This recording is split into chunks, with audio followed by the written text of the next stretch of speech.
this character Miriam in the Bible. So Miriam is, as she's introduced to us here in Exodus chapter 2, is the oldest sister of Moses.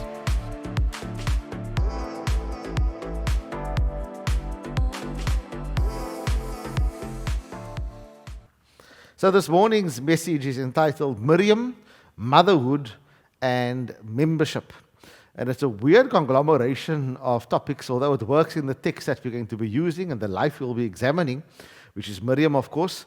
But if you're watching this, you're probably not in person this morning at CBC. And if you're not and you're a mother, happy Mother's Day to you. And you'd also be missing out if you are a mother on the little unique gift that we have for all the mothers. So that's a little privilege that those who are in person will be receiving as to those who are consuming this content digitally. But we also are taking in new members. There are 12 new members we are taking in today. And this message is going to speak to that reality and blessing as well. And so Miriam, motherhood and membership is just a conglomeration, a mix, a melting pot of all of these ideas. Read with me from Exodus chapter 2. We'll be reading from verse 1 till the end of the passage, which is verse 10, and just extracting a few short thoughts from this passage. Now, a man of the tribe of Levi married a Levite woman. She became pregnant and gave birth to a son. When she saw that he was a fine child, she hid him for 3 months. But when she could hide him no longer, she got a papyrus basket for him and coated it with tar and pitch. She then placed the child in it and put it among the reeds along the bank of the Nile. His sister stood at a distance to see what would happen to him. Then Pharaoh's daughter went down to the Nile to bathe, and her attendants were walking along the river bank. She saw the basket among the reeds and sent a female slave to get it. She opened it and saw the baby. He was crying, and she felt sorry for him. "This is one of the Hebrew babies," she said. Then his sister asked Pharaoh's daughter, "Shall I go and get one of the Hebrew women to nurse the baby for you?" "Yes, go," she answered. So the girl went and got the baby's mother. Pharaoh's daughter said to her, "Take this baby and nurse him for me, and I will pay you." So the woman took the baby and nursed him. When the child grew older, she took him to Pharaoh's daughter, and he became her son. She named him Moses, saying, "I drew him out of the water." May God add a blessing to the public reading of His word. Pray with me for a moment. Father, this is your word, this is your time, and I pray, dear Lord, that you use this word not only to bless our mothers and even the new members we are taking in today, but especially for our online and digital audience. May they find great value in your truth, and may it stretch them, may it challenge them, and may it renew and refresh them as we ask this for your sake. Amen. So I've got 3 points that I'd like to share with you, and they all come from the life story, at least the limited life story as to what we know about this character Miriam in the Bible. So Miriam is, as she's introduced to us here in Exodus chapter 2, is the oldest sister of Moses. And she's young, they don't give us the age, and she's also nameless. Now, in this sense, I would equate her as a character to the same young and nameless young Jewish boy who offers up his lunch to Jesus to feed the 5,000. He's got 2 fish and 5 loaves, and he says, "Listen, this is my lunch. I know, Jesus, you can do something with it, but I'm giving you all that I've got so that you can feed people." And Jesus does. He gives thanks to it, offers it to his Father, and it multiplies before their very eyes, and they are able to then distribute to all those people who have come to hear the teachings of Jesus. Miriam is in a similar position where they are in a tight spot, and might I add that this spot is a lot tighter than feeding people who are hungry. This spot is a spot of life and death. The Pharaoh of Egypt has announced that all boys of the slave nation, the Hebrews, which is their workforce, have got to be culled and killed. And so certain Jewish or Hebrew boys under a certain age will be eliminated, drowned in the river. And the mother, who's also nameless on this occasion, finds that this boy is special. And she hides him for 3 months, but she can no longer do so. And so what she does is she creates a little boat, a reed basket that is covered in tar bitumen, as well as probably clay and one or two other substances to make it waterproof and floatable. She then places this boat with Moses, baby Moses inside, just a few months old, and sends it down the river, trusting in the providence of God. And so this is a woman who understands that I am where I am.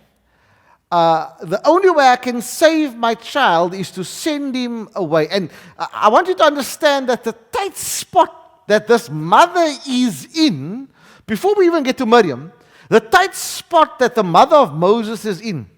You see, it's counterintuitive to send your child away, isn't it? You want to keep your child close. You want to make sure that you are able to protect him or her.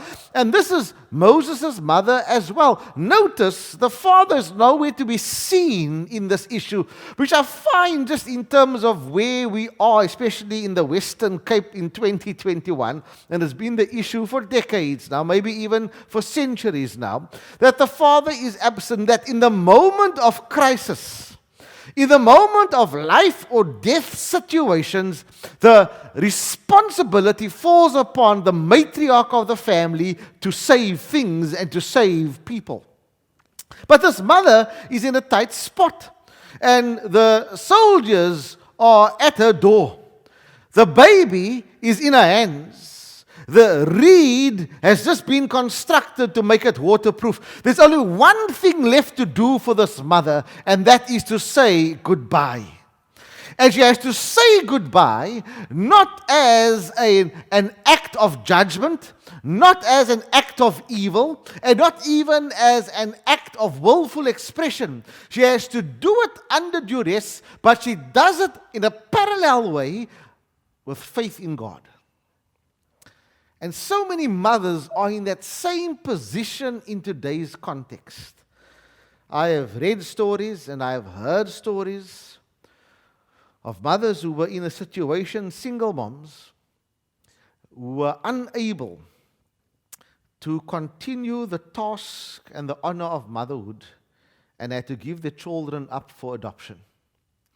And everything in them said, I can't do this, I shouldn't be doing this, but I know this is best for my child. And they cast their child on the waters.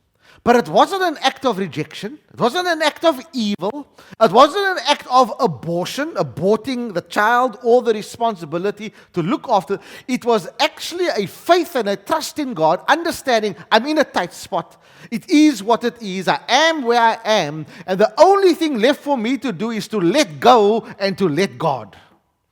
Now, I pray that you never get yourself in that situation. I shudder to think if my wife and I were ever in that type of situation. I don't know if I have the faith to let go and let God look after my child on a river, floating on a river where there are elements that could eat him up, like alligators and so forth, where the boat could tip because of a sudden gust of wind and baby could then succumb to the waters, or whether he is found by said soldiers and drowned purposefully anyway. The risk and the dangers were so multiple that the faith had to be strong. And this is where I want to encourage you, mother with great husband, mother with disinterested husband, mother with absent husband, which makes you a single mother.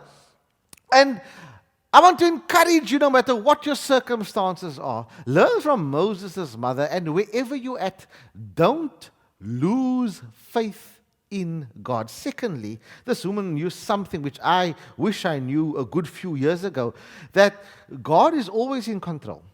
And it's not over when you think it's over. Now, sometimes it is, of course. Um, but many occasions, we have proclaimed the end when it's not truly the end. It's like one of those cheap Hollywood franchises where it just kind of goes on and on and on and on. It says the end. Well, they don't do that anymore, but in the old movies, the little two words would come up right at the end of the product and it'll say the end, only to find out a year later that there's a sequel. And then another year later, another sequel. Well, you see, with Jesus in your boat, with Jehovah in the Nile, with God's calling and mandate upon you, there's always a sequel. It's never the end. Even death in Christ, my friend, has lost its sting. Because we know the sequel for believers. We know that part one is walking the earth and submitting ourselves to God best we can. And we know that no matter how our end comes, whether it comes at the hand of the sword, whether it comes with the drawing of a last breath, peacefully in our beds, covered in a warm blanket, or whether it comes just by Jesus coming back, fetching us and rapturing us up, it is something that is guaranteed. There's a sequel for you. It's called heaven. It's called eternity with God. And Moses' mother understood this. Well, let's look at Miriam right now. And so, Miriam, I've got 3 S's for you that define Miriam, which also, I hope, is going to bless your heart and define you as a mother specifically and as a parent in general if you don't happen to be a mother. But here she is, walking alongside on the banks of the Nile River, making sure that this little boat that has been constructed, this basket that has been waterproofed, nothing really comes of it. Now, it wasn't the idea, but what she did after that is absolutely amazing. Now, we can guess that at the youngest she was between 8 and 10 years old, and at the oldest she was between 10 and 16 years old. The point is she was young. She was a child. I would guess that she would have been round about between 10 and 12 on the lower scale of things. But here was a young girl with an awesome responsibility.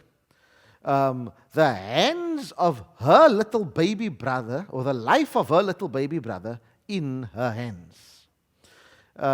And she took it with the utmost of responsibility and the greatest of creativity, as you'll see. So she's walking alongside, and the mother, I think, must have known that Pharaoh's daughter comes to bathe in the waters of the Nile at that particular point regularly. And she probably knew that she would be there at this time.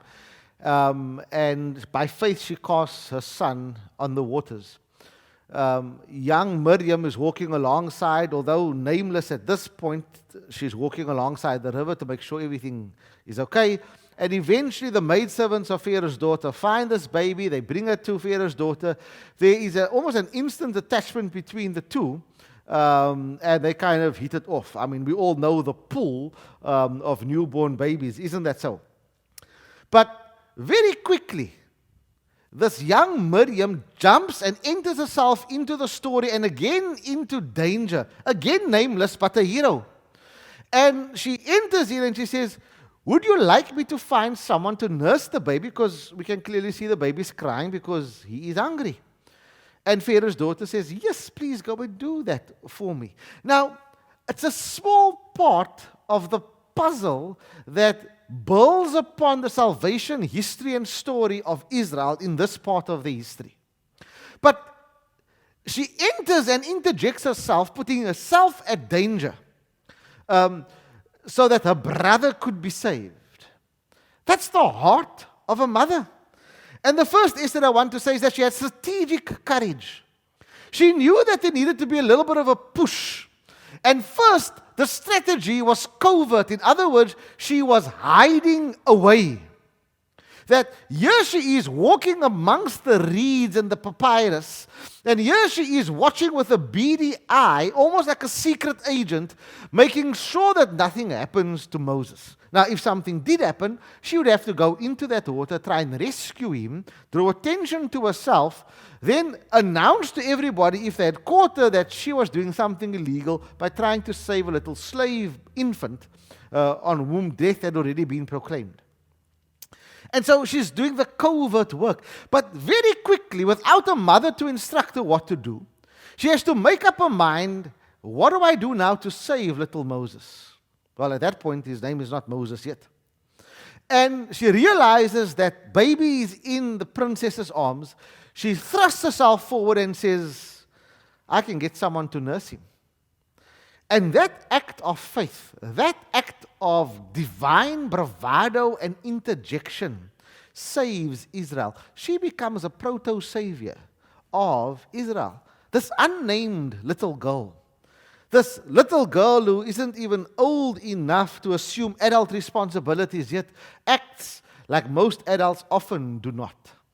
She assumes responsibility. She shows strategic courage and decision-making of the highest degree. Mothers, that's what you do so regularly and so often.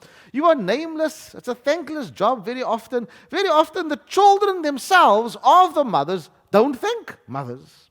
The children themselves rebel against mother who breastfed them, who interjected themselves so that they could be saved, who solve problems that seem to be insurmountable with faith and a God-given creativity, and we grow up and we don't understand the great burden and the great sacrifice that was given, and we disrespect our mothers.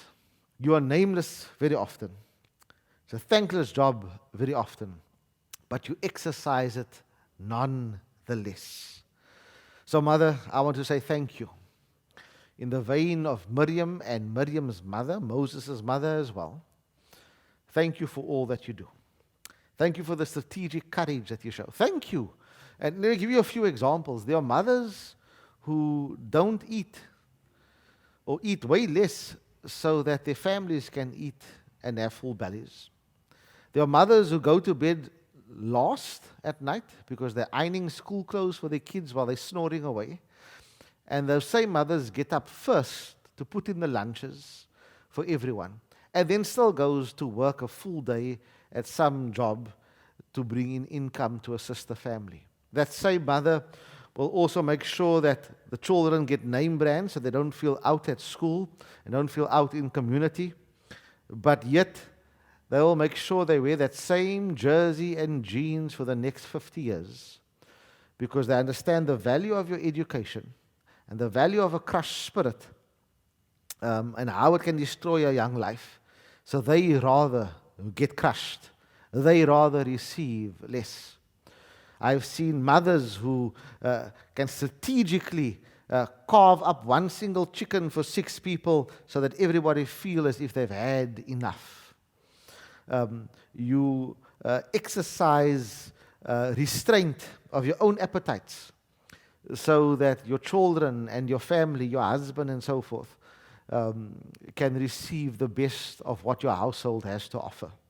So today I salute you and I thank you. Now, that's the way it's supposed to be.